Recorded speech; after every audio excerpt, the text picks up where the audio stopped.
Peace be with you.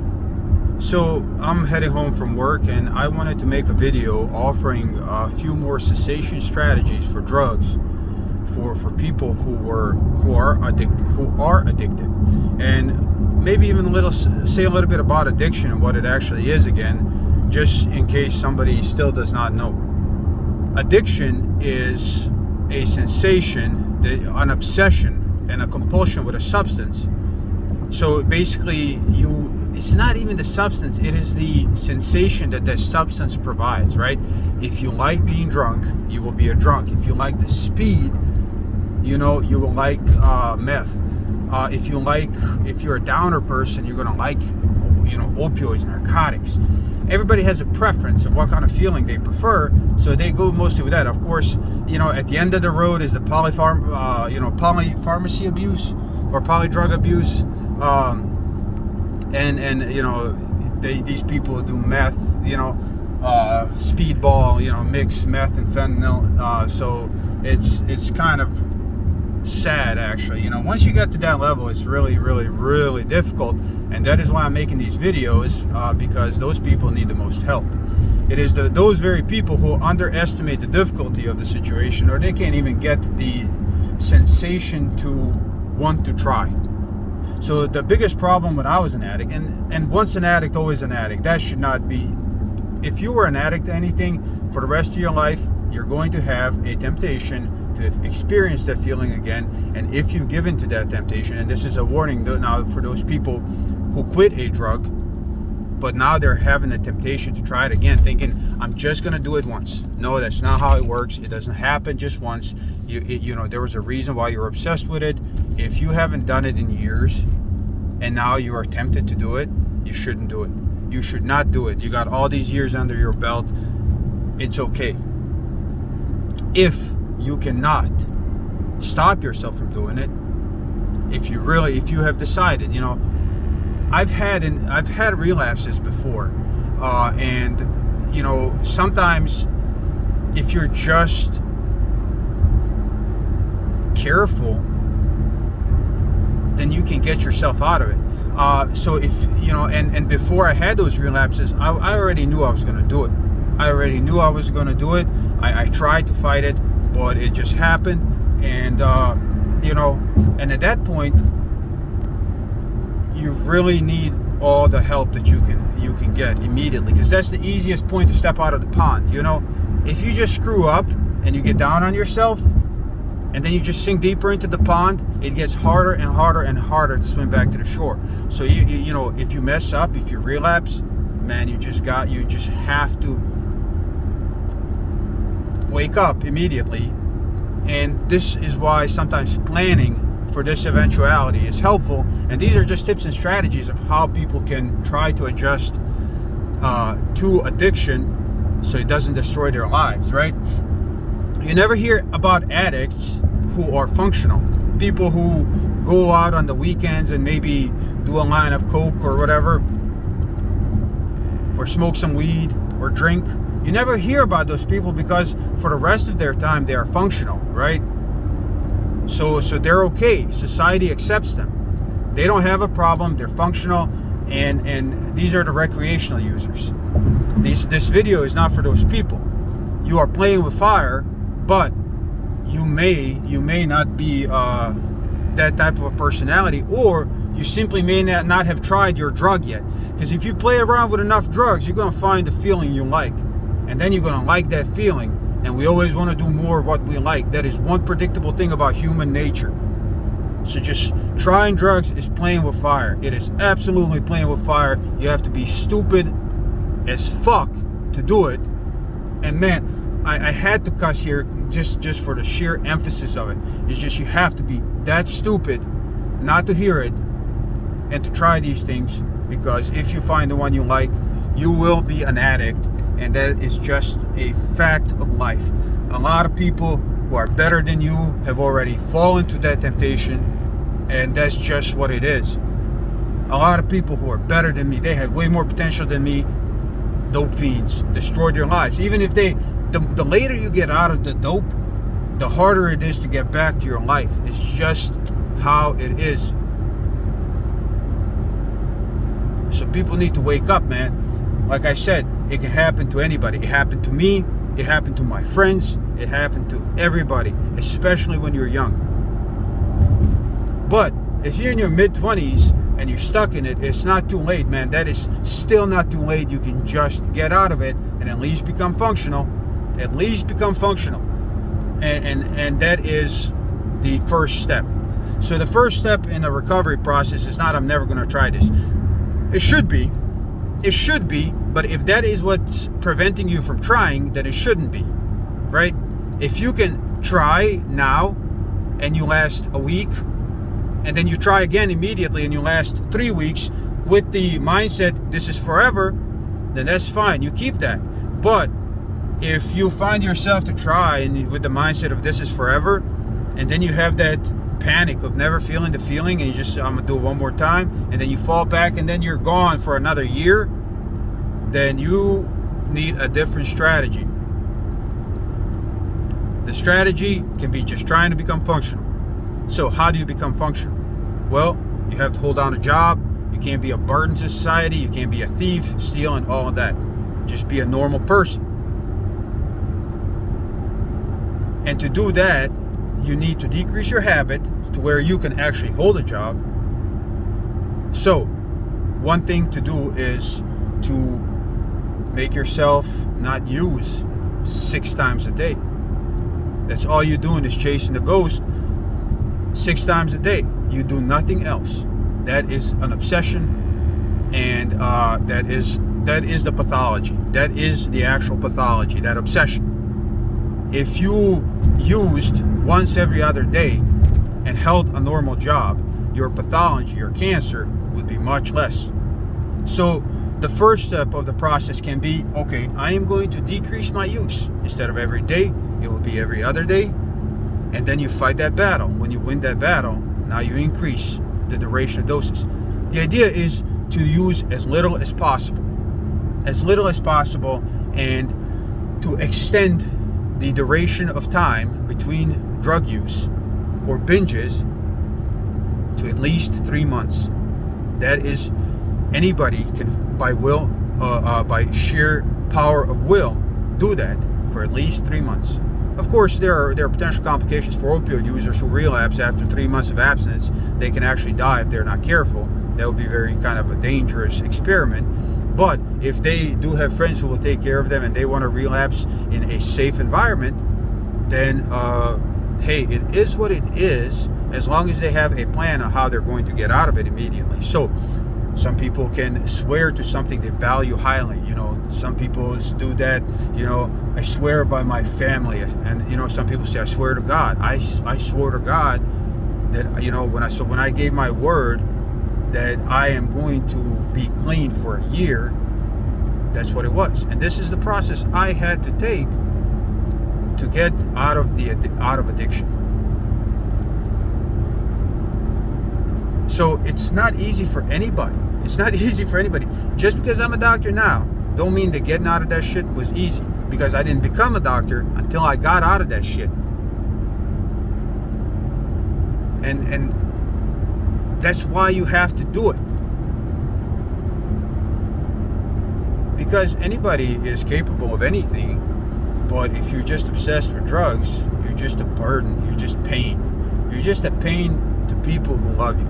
Man, I tell you, I talk to a lot of families of addicts, and one thing I think it's very, very common. There is a pattern to where every single family would immediately forgive their children, welcome them back with open arms if they just had assurances of what's going to happen.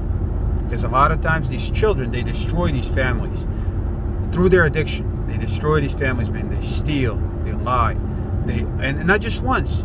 Of course, they're forgiven 5, 6, 10 times before there's, you know, despair sets in. It's not that they just do it once. So addicts, you know, they have to stop being these types of people, but they have to understand that they're these types of people. But they also have to understand that it's not just hate, and you know, there are people actually waiting with ropes to help you pull you ashore. But you have to, as far as addicts, they have to fix their character. The issue with drugs is they destroyed your character. Now you're the devil. You lie, you cheat, you steal with blatant disregard. So in any case, if you can't do it for a month, first do it for a day. Get good at that, then 2 days, 5 days. But you want to get to 3 months, because that was kind of my estimate of reasonable functionality in society and reasonable power over the addiction. Because when people sink back into addiction, a lot of people sink back into it in the same manner they entered into it initially, and it's usually slowly. It's a slow burn. So first, when people first start doing something, right? They do it once, right? People smoke weed once, and they're like, "That was cool, man." 3 weeks later, there's a party, smoking again. Hey, man, this is, now I'm starting to chill with this. Now you got people coming at you. That this becomes, it's like drinking tea. It's a social interaction. So all of a sudden now, these females or these guys that they smoking, and and you're just over there. Now you got friends, and your friendship is around drugs, and that's how it happens. And it can be heroin, it can be weed, it can be whatever. So when you relapse, it's the same thing. You try it, and then you're like, all right, that was cool, man, but I'm good. When you go for a good period of time, then again it comes back to you. Boom, just like that. You do it again. And now you can have binges and stuff. So, people have to account for that, because again, people underestimate the process that's going to happen to them with the addiction, and that these are the purpose of these videos. This is exactly what to expect. Exactly what to expect, and some suggestions how to address the problem.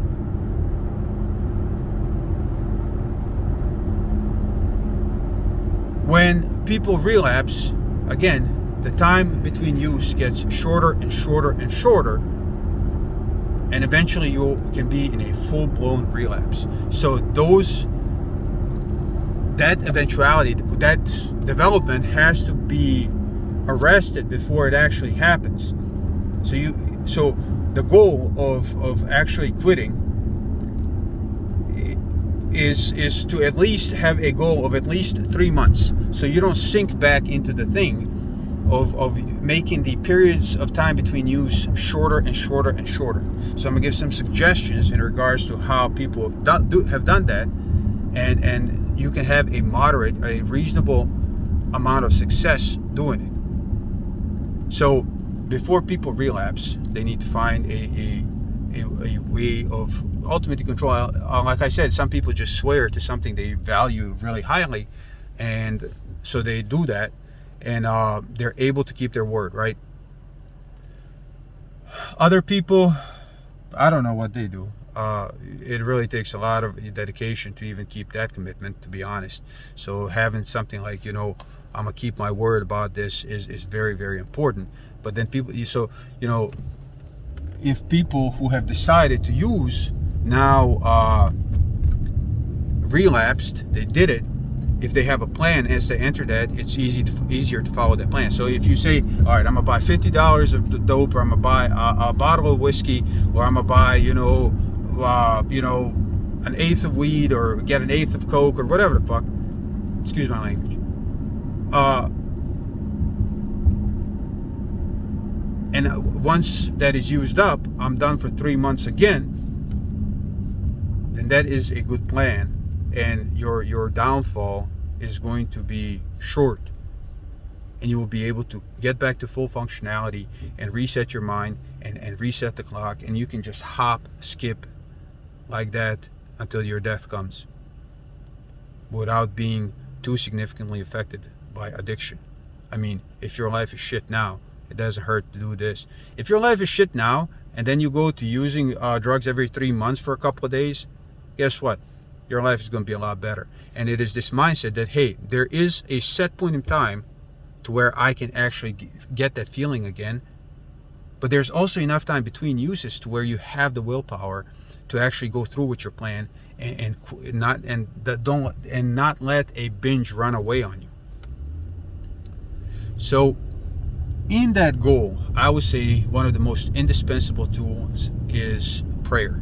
Now, for people that don't know, I am in an Arabic word, I am a Muslim. But the word means I am a submitter to God. I obey God. So what I read in the Quran, and just Quran, not all this other stuff that people call Islam. I stick to the Quran. End of story. And if it's not in there, I don't consider it valid unless it's supported by the Quran. But in any case, I am a Muslim. I follow the Quran. And so prayer is a tool that is mentioned in the Quran and is explained why we are to use it, right? God commands us in the Quran to pray several times a day. To pray several times a day, one has to be sober, because in a book that calls to prayer, commands to prayer rather, only one time we're forbidden to pray, and that's when we're intoxicated, when we are high, until we know what we are saying. So God says, "O you who believe, do not approach prayer while you're intoxicated until you know what you're saying." And God tells us that the purpose of prayer is remembrance of God and to keep us away from indecency and evil. God says, and recite what has been revealed to you from your Lord and keep up prayer. Surely prayer keeps away from indecency and evil, and remembrance of God is greatest. Remembrance of God is Akbar.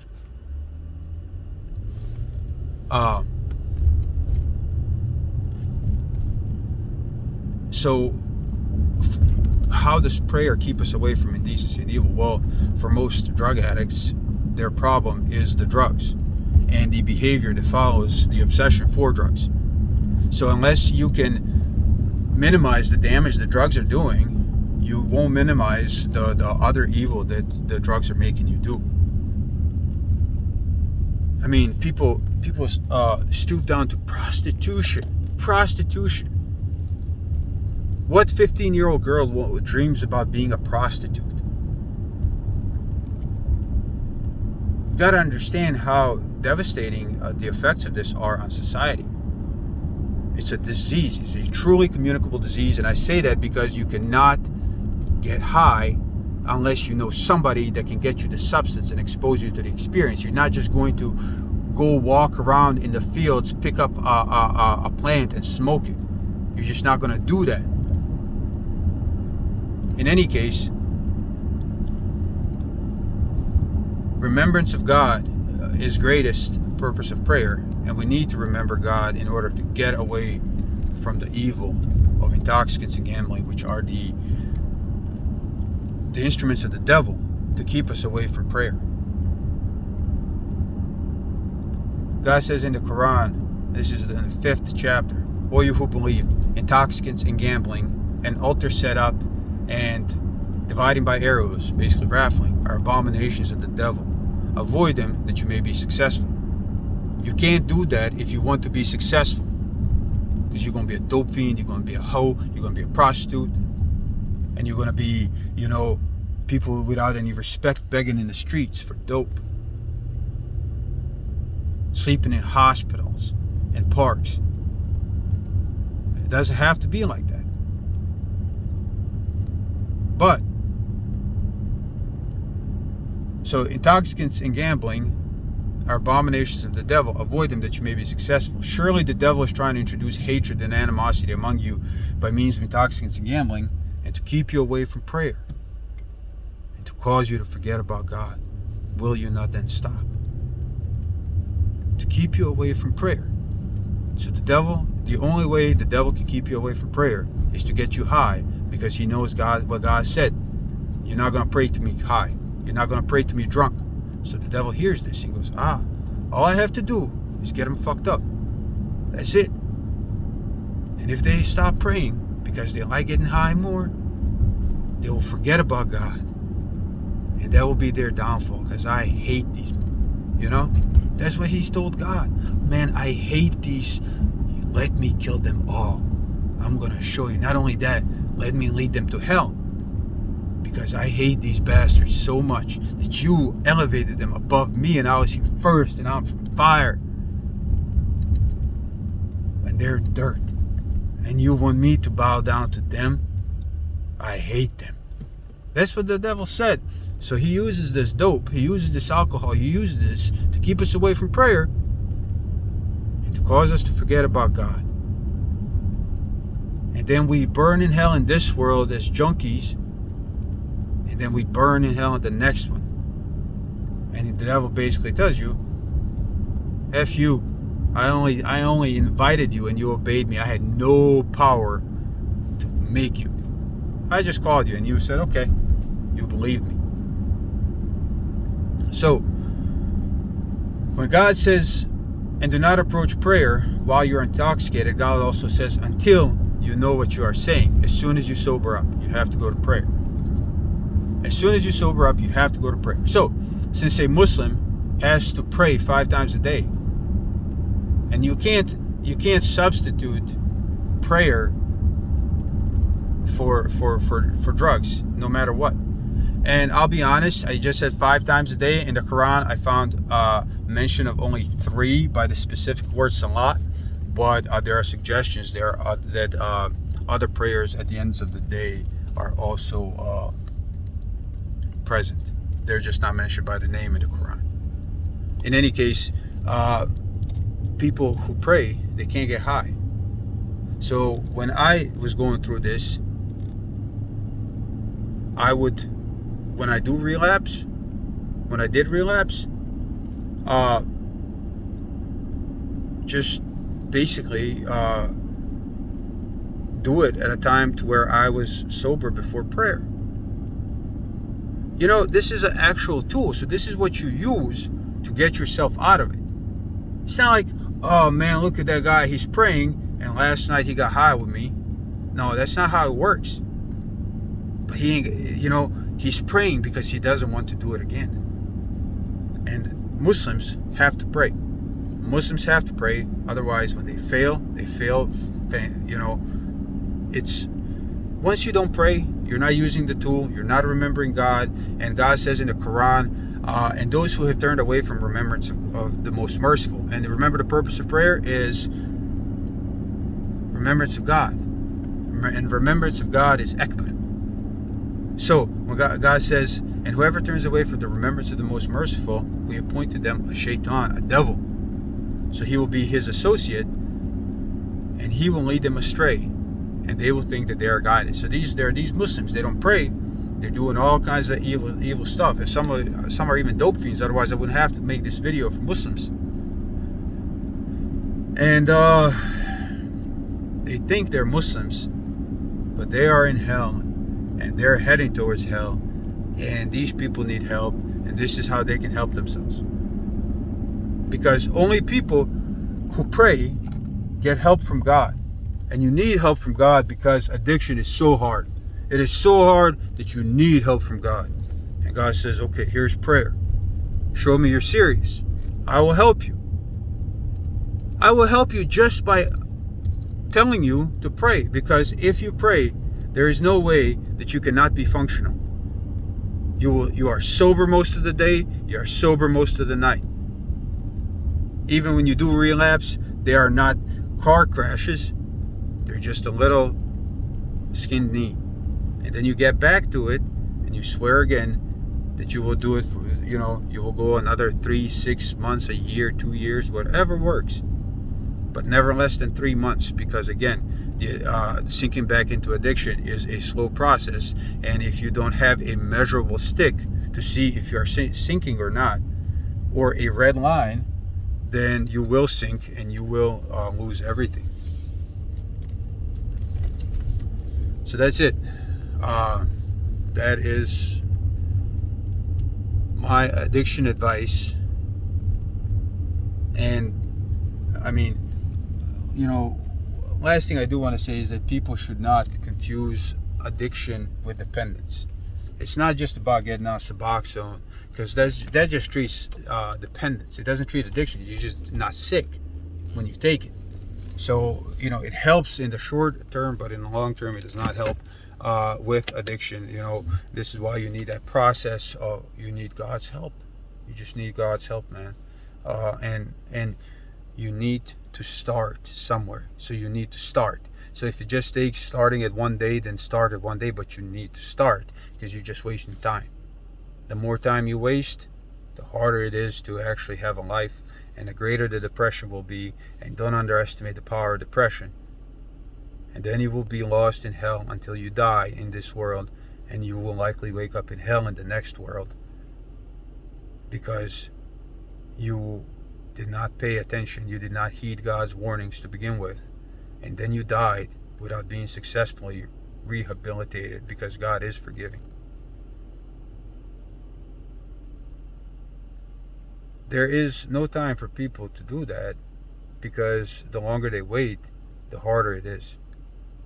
So that's why you need God's help. And when God says pray, just pray and you will be saved. That's it. It's that simple. That's how merciful God is.